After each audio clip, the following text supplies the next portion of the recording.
there's a rapid decline of morality. I travel all over the country, and I talk to young people, and they're dealing with some real issues. You don't understand that there are young people who cut themselves so they don't have to feel the pain on the inside. There's some young people who don't have parents who are speaking into their lives, so they get with the first man or woman who says what dad should have said, and they end up living lives of promiscuity, all because of sin. Imagine this, 60% of husbands and 40% of wives will have an affair at some juncture during their marriage. My God, staggering statistics. Don't you realize that approximately 50% of marriages, hear me, in and out of the church end in divorce?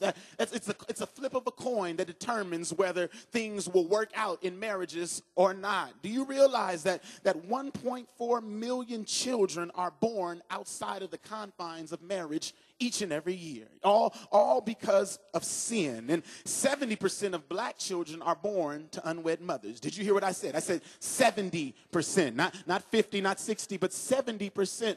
All of these things are a result of sin. So the question this morning is, what are you going to do, church? Are you going to sit back passively and watch our world deteriorate? Are you going to sit and come to church as if you're doing God a favor? But my Bible says the kingdom suffers violence, and the violent take it by force. I am sick and tired of walking into churches that have padded pews but no anointing. Churches that come during praise and worship, and the leader has to break a sweat in order to get you to praise and worship your God.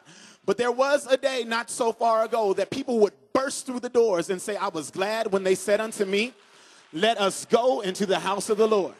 There was a day when we didn't care what you were wearing, but we cared about the condition of your heart. I wish you would interrupt my message and give God a 10-second praise that says, God, you're worthy to be praised. I'm sorry for coming in here acting like I didn't know what to do. But God, I worship you in the beauty of holiness because you alone are worthy. If you don't give me a card, if you don't give me a relationship, if my bills are not paid, I will bless the Lord at all times, and his praise shall continually be in my mouth.